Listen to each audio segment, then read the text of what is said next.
चाहता था, रंग बिरंगा बनाना चाहता था। एक मेरी तमन्ना ये रह गई। कम्युनिटी हॉल बनवाना चाहता था, मेरी एक तमन्ना ये रह गई। स्लाटर हाउस का मॉडर्नाइजेशन करना चाहता था, मेरी एक तमन्ना ये रह गई। कुछ रोड बचे हुए हैं, मैं उनसे भी कवर करना चाहता था, ये मेरी योजना में था। पार्किंग स्थल की व्यवस्था करनी थी, चाहे वो रिक्शा हो, टांगा हो, छोटे व्हीकल हों, बड़े व्हीकल हों, इन सारी कुछ और व्यवस्थाएं। देखिए, नगर पालिका एक ऐसी संस्था है, मान यही हूँ कि रहेंगी। और मैं जो नया बोर्ड आ रहा है, मैं उनसे अनुरोध भी करूंगा कल शपथ में कि कम से कम शहर को जो सौगात, जो चांद पार्क के रूप में, खेल मैदान के रूप में मिले हैं, या पानी के रूप में जो पानी कंटिन्यूअस चल रहा है, सफाई चल रही है, उसको आप लोग बनाए रखिए। और मुझे पूरी आशा है कि वो लोग ऐसा करेंगे, क्योंकि वो लोग के काम से वो लोग भी प्रभावित हैं जो चुन के आए हुए हैं। उन्होंने भी देखा, पहले भी देखा था, अभी भी देखा है, तो वो भी इस बदलाव को महसूस कर रहे हैं। और मुझे 100% विश्वास है कि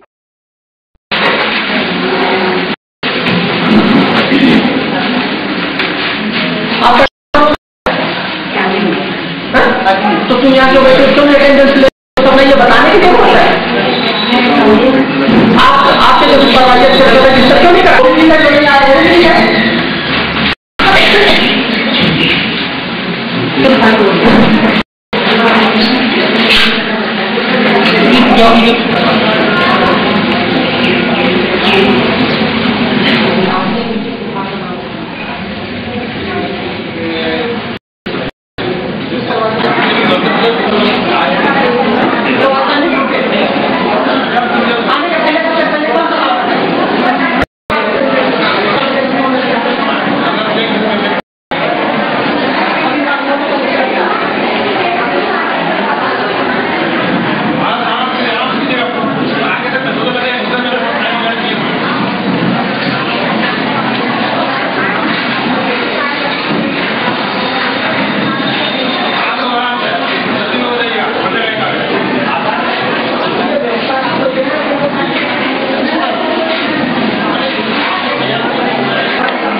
लेकिन कुछ कारणवश 17 तारीख को था, पहले हम लोगों ने वैसे 17 तारीख को रखा था।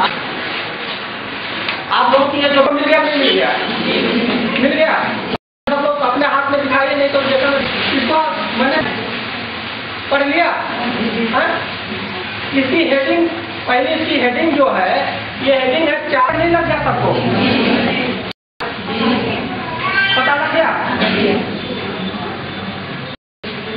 आप लोग आपस में, ये गांव में ये चारों बहनें हैं कि नहीं है?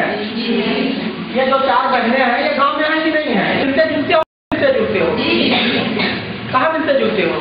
गांव में। या कंबल में मिलते जुलते हैं? गांव में मिलते जुलते हैं। अच्छा, ये जो है किसी को आज के बैठक के पहले इसके बारे में पता लगा, किसी को खड़ा करके बताइए क्या बताया, और मैं बताएंगे कि सस्पेंड कर दूंगा, ये समझ लीजिए।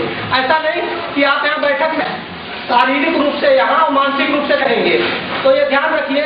पिछली बैठक में मैंने किसी को खड़ा करके याद है नहीं याद, हमने कहा था एक इंक्रीमेंट रोक दो, आप लोगों ने कहा था आप पहली बार छोड़ दीजिए, तो मैं सजा दे दूंगा।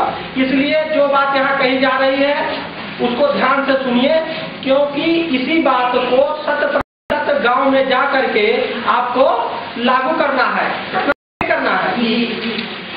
ये जो एएनएम्स हैं, इनकी जो ड्यूटीज हैं करीब 28 ड्यूटीज हैं। ये देखो, ये पन्ना मिल गया नहीं मिल गया, मिल गया एएनएम्स को। जरा एएनएम्स हाथ उठाए तो ये मेडिकल विभाग के जो हाथ नीचे, किसको नहीं मिला वो हाथ उठाए। जो एएनएम हाथ नहीं मिला, जरा खड़े हो जाइए। आप एएनएम खड़े हो जाइए, तो खड़े हो जाइए। आप देखिए, नीचे ना देखिए, इसके 19 नंबर में क्या लिखा है, इसके 19 नंबर बिंदु पे क्या लिखा है, ठीक नीचे आप अरे उसमें तो लिखा, उसे मत पढ़िए। तो मैंने उसी से तो इसको हमने सीएमओ साहब से बनवा के दिया, और इसे रख, यही तो बात है, पिछली बैठक में इसको रख लीजिएगा। तो जब आपको अपनी ड्यूटी नहीं पता है तो आप काम क्या करेंगे, क्यों नहीं रहता है? आप ये देख के पढ़ेंगे तो कोई ये तो कक्षा 2 का बच्चा पढ़ देगा। बैठ जाइए। ये सारी एएनएम अपनी ड्यूटी को रख ले। अगर कोई होना चाहिए तभी तो उसे लगेगा कि हमारी क्या क्या ड्यूटी है। आपको आपकी ड्यूटी बताने के लिए ये बनवा करके आपको क्या था, याद हो जाएगा तो याद हो जाएगा। ये आप समझ लीजिए, अगली मेरी कभी होगी फाइंड है। आंगनबाड़ी की ड्यूटीज जो है डिफाइंड है। ये सूची सबको मिल गई नहीं मिली, बताइए। ये हमने कहा था देने को, दिया। देखो, ये आपका भी हमने बंटवाया है। ये आपकी ड्यूटीज जो है लिखा आंगनबाड़ी कार्यकर्त्री के दायित्व एवं भूमिका। ये जितने भी हमारी आंगनबाड़ी कार्यकर्त्री और सहायिका है उनकी क्या ड्यूटी है। जब आपको ड्यूटी पता लगेगा तभी तो आप काम करोगे। जब आपको ड्यूटी नहीं पता लगेगा तो आप काम क्या करेंगे। ये मिल गया नहीं मिल गया सबको? क्यों बताइए भाई, क्यों नहीं मिला? ये आपकी क्या क्या ड्यूटी है, आपको क्या क्या करना है, ये मिला। जिसको नहीं मिला है इधर देखिए, आप जिसको नहीं मिला है ये कैसे पूछ करके, ठीक है, और आप ये बांट दीजिएगा। फिर भी आपकी जो ड्यूटीज है इसमें होगा, ये कागज है आपके पास, नीचे करो। आशा माने क्या होता है, बताओ। बैठ जाओ, इंग्लिश वर्ड है ये, यही तो है, और उसका इन्होंने हिंदी बताया, बहुत बढ़िया। अच्छा, आशा की ड्यूटी जो है कहाँ लिखा हुआ है, कोई बताएगा? आशा की कितनी ड्यूटीज है? तो किताब दी गई है, उसके चैप्टर नंबर 3 लिखा है आशा में भी 8 जिम्मेदारियां। क्या लिखा है? जिसकी ट्रेनिंग हो गई है उसे तो किताब मिल गया है, ये ड्यूटी लिख करके दिया जाए। जैसे 3 कागज तो है मैडम के पास, क्यों, ये एएनएम महोदया के, लेकिन वो पढ़ के नहीं आए हैं, तो पढ़ने की जरूरत नहीं समझी। अभी कोई सजा मिल जाएगा कि काम करें। आप स्वेच्छा से काम क्यों नहीं करते, मेरा ये कहना है। स्वेच्छा से आप काम करिए, अपने आप काम करिए, तो फिर क्या दिक्कत होगी, सजा कोई क्यों दे देगा? आप लोगों ने अगर इसकी तीनों किताबों की अगर हम पढ़ाई करें, ये देखो इस तीनों की, ये एएनएम है, ये आंगनबाड़ी है और ये आशा है। अगर इस तीनों का अध्ययन कोई भी कर ले तो एक चीज सामने उभर के आती है। वो सामने उभर के आती है कि इन तीनों की ड्यूटी करीब करीब सेम है। क्या है? सेम है, मतलब एक है। 90% काम हमने इसको बहुत अध्ययन किया, कभी एक एक लाइन पढ़ा, फिर मिलान किया तीनों को ऐसे रख करके, ये क्या आया, और फिर सलाका से मिलान किया ड्यूटी, ठीक है, पेंसिल से। उसमें बात ये समझ के आई कि 90% ड्यूटीज सेम है, समान है। अब वो ड्यूटी कहाँ से शुरू होती है और कहाँ तक कब खत्म होती है, ये तो पता होना चाहिए ना कि ड्यूटी शुरू कहाँ से हुई। इसलिए मैं जितनी बात बोल रहा हूँ, जैसे मैं बोल रहा हूँ, अगर मैं किसी को खड़ा करूंगा बात करके यहाँ बोलो, और नहीं बोलोगे तो यही प्रोग्राम समाप्त हो जाएगी। इसलिए सारी चीजें ध्यान से सुनिएगा, क्योंकि जाके गांव में करना है। इसे हमें यहाँ भाषण दे दिए, हमने बैठक कर ली और ये आपने कान से सुना और रास्ते में गप मार